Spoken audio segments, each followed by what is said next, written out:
커피 한 잔의 여유를 즐기고 왔는데도 여전히 꿈쩍 않는 컴파일러 진행률 표시줄. 네, C++ 개발자라면 누구나 한 번쯤 겪어왔을 그 답답한 순간이죠. 오늘 이 지긋지긋한 C++의 느린 컴파일 시간에 대해 그 속사정을 한번 제대로 파헤쳐 보겠습니다. 먼저 도대체 왜 느린 건지 그 근본 원인부터 진단해보고요. 그 다음엔 우리 코드를 더 똑똑하게 짜는 법, 그리고 빌드 프로세스를 최적화하는 방법, 또 어떤 도구를 선택해야 하는지까지 차근차근 살펴볼 겁니다. 그리고 마지막에 소개할 비장의 카드도 있으니 기대해주세요.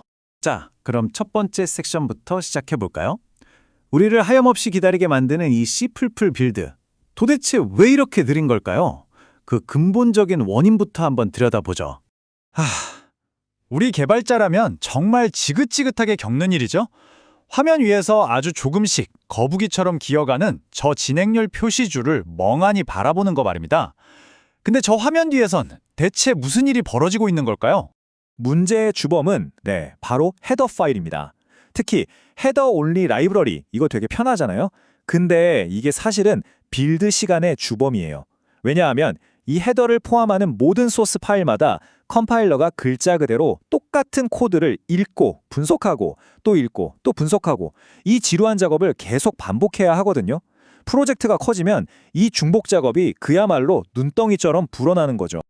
자, 그럼 이 골치 아픈 문제를 어떻게 해결할 수 있을까요? 다행히도 방법은 있습니다. 바로 우리 코드 구조를 좀 더 똑똑하게 바꾸는 거죠. 반복되는 컴파일 작업을 확 줄여줄 수 있는 리팩토링 기법들 지금부터 알아보겠습니다. 핀풀 이디엄이라는 건데요. 클래스의 복잡하고 지저분한 내부 구현을 비밀 상자 안에 싹 다 숨겨버리는 거예요. 그러면 공개되는 헤더 파일은 그 상자 안에 뭐가 들었는지 알 필요가 전혀 없어요. 그냥 저기 상자가 있구나 정도만 알면 되는 거죠. 바로 이 코드가 그 비밀 상자 전략을 보여주는 완벽한 예시입니다. 보세요. 왼쪽 example2.hpp 파일은 정말 깔끔하죠? 반면에 진짜 복잡한 내용들은 오른쪽 example2.cpp 파일 안에 완벽하게 격리되어 있는 걸 볼 수 있습니다. 물론 세상에 공짜는 없죠. 여기서 아주 중요한 트레이드오프가 발생합니다. 핀풀은 구현을 포인터 뒤에 감추기 때문에 런타임에 약간의 성능 저하가 생길 수 있어요. 하지만 그 대가로 뭘 얻느냐? 바로 컴파일 시간입니다. 내부 구현을 조금 바꿨다고 해서 이 클래스를 사용하는 수백, 수천 개의 다른 파일들을 전부 다 다시 컴파일할 필요가 없어지는 거예요. 이거 엄청난 이득이죠. 이건 또 다른 강력한 기술인데요.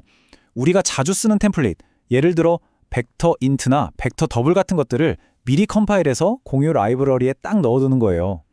그럼 다른 파일에서 이걸 쓸 때마다 매번 새로 컴파일할 필요가 없어지죠. 다만 이건 우리가 어떤 타입을 쓸지 미리 알고 있을 때만 사용할 수 있다는 점 꼭 기억해두세요. 이런 큰 기술들 말고도요, 우리가 평소에 들일 수 있는 좋은 습관들이 있어요. 예를 들어 클래스의 전체 정의가 필요 없을 땐 해시 인클루드 대신에 전방 선언을 쓰는 거죠. 그리고 입출력 쓸 때 무조건 std io 스트림부터 포함하셨다면 이제부터는 std iofswd를 먼저 고려해보세요. 이런 작은 습관들이 모이고 모여서 정말 큰 프로젝트에서는 어마어마한 시간 절약으로 돌아옵니다. 자, 이제 코드랩을 최적화는 어느 정도 살펴봤고요. 이제 한 단계 위로 올라가서 빌드 프로세스 전체를 한번 들여다보겠습니다.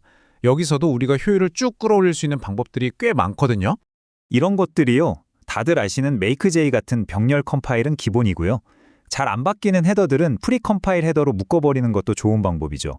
그리고 요즘에 CMake랑 닌자 조합 많이 쓰시죠? 확실히 빠릅니다. 또 개발할 때만 쓰는 가벼운 헤더를 위한 커스텀 빌드 모드를 만드는 것도 좋은 전략이에요. 대부분은 코드 한 줄 안 고치고도 바로 효과를 볼 수 있는 것들입니다. 그리고 이거 정말 꿀팁인데요. 우리가 디버깅 하려고 켜두는 그 디버그 플래그 있잖아요. 이게 사실 컴파일러한테 추가적인 일을 엄청 시키는 거거든요. 그래서 빌드가 느려져요. 만약 그냥 컴파일 에러만 잡고 있는 상황이라면 이 플래그 잠깐 끄는 것만으로도 빌드 속도가 무려 20%나 빨라질 수 있습니다. 놀랍죠? 자, 코드도 바꾸고 빌드 스크립트도 최적화했다면 이제 우리가 매일 쓰는 도구 자체를 의심해볼 차례입니다. 어떤 컴파일러, 어떤 링커를 쓰느냐가 생각보다 빌드 속도에 정말 큰 영향을 미칩니다. 일반적으로 알려진 바로는요, 주요 컴파일러들 사이에는 이런 속도 차이가 좀 있어요. 보통 GCC가 가장 빠른 편에 속하고 그 다음이 클랭, 그리고 비주얼 스튜디오 순으로 가는 경우가 많습니다. 잽CC 같은 좀 더 특별한 도구도 있는데요. 이건 한 단계 더 나아가요. 그냥 헤더 파일만 캐싱하는 프리컴파일 헤더랑은 차원이 다릅니다. 비용이 정말 비싼 템플릿 인스턴스와 결과물까지 싹 다 캐싱을 해버려요. 그래서 처음 빌드는 좀 걸려도 두 번째 빌드부터는 정말 신세계를 경험할 수 있습니다. 물론 이걸 직접 빌드하려면 시간이 좀 걸리긴 하는데요. 그래도 한번 써보고 싶다 하시는 분들을 위해 말씀드리면 설치 과정 자체는 그렇게 복잡하지 않습니다. 깃허브에서 받아서 CMAK라 닌자로 빌드하면 금방이에요. 그리고 컴파일만 신경 쓰다가 링커를 놓치면 안 됩니다. 빌드의 마지막 단계인 링킹. 이게 또 은근히 시간을 많이 잡아먹거든요.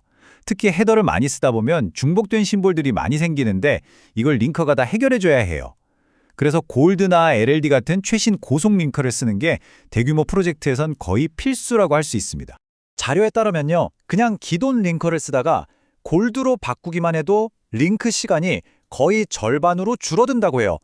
명령어에 옵션 하나 추가했을 뿐인데 이 정도면 정말 엄청난 개선이죠. 자, 코드, 빌드, 도구 할 수 있는 건 거의 다 한 것 같은데 그래도 빌드가 느리다면 이제 우리에게 남은 마지막 그리고 어쩌면 가장 강력한 카드는 무엇일까요? 지금까지 온갖 복잡한 소프트웨어적인 해결책들을 살펴봤는데요. 여기서 정말 지독할 정도로 솔직하고 간단한 조언이 하나 나옵니다. 네, 그냥 더 빠른 컴퓨터를 사는 겁니다. 어떻게 보면 이게 가장 확실하죠. 램을 늘리고 I/O 병목을 줄여줄 초고속 SSD로 바꾸고 병렬 빌드를 더 잘 돌릴 수 있게 코어가 더 많은 CPU로 업그레이드하는 것. 이게 때로는 가장 효과적인 해결책일 수 있습니다. 결국 이 모든 논의는 하나의 핵심적인 트레이드오프로 비결됩니다. 헤더 전용 라이브러리처럼 컴파일은 좀 느려도 런타임 성능을 극대화할 것인가, 아니면 공유 라이브러리를 사용해서 개발자의 컴파일 시간을 단축시키고 빠른 빌드를 가져갈 것인가, 즉 개발자의 시간을 아낄 것인가 아니면 사용자의 컴퓨터가 쓰는 시간을 아낄 것인가 하는 끊임없는 줄다리기인 셈이죠. 자, 여러분의 개발 사이클에서는 어떤 시간의 가치가 더 큰가요? 코드를 짜고 컴파일하는 나의 시간인가요? 아니면 최종 제품을 사용하는 사용자의 시간인가요? 결국 컴파일 시간 최적화는 이 질문에 대한 여러분의 답을 찾는 과정일 겁니다. 정답은 없으니까요. 여러분의 프로젝트에 맞는 최선의 선택을 하시길 바랍니다.